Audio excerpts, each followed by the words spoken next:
கோழியை நீங்க பாத்தீங்க அப்படின்னா அதுக்கு 3 விரல் இப்படி முன்னாடி இருக்கும், பின்னாடி என்ன செய்யாது.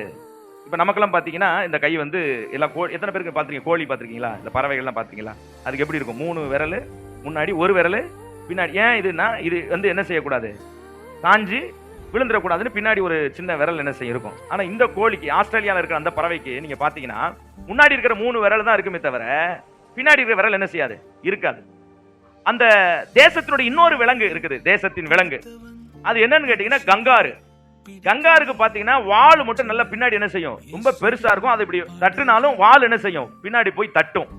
இந்த 2 விலங்கையும் ஆஸ்திரேலியாக்காரன் எதுக்கு வச்சிருக்கானா, அவன் சொல்றான் இந்த 2 விலங்கும் எப்படின்னு கேட்டீங்கன்னா, இந்த பறவையா இருக்கட்டும் இந்த விலங்கா இருக்கட்டும், அது முன்னாடி தான் நோக்கி செல்ல முடியுமே தவிர ஒரு நாள் பின்னாடி என்ன செய்ய முடியாது, வர முடியாது. வந்தா அது என்ன செஞ்சிடும், விழுந்துரும்.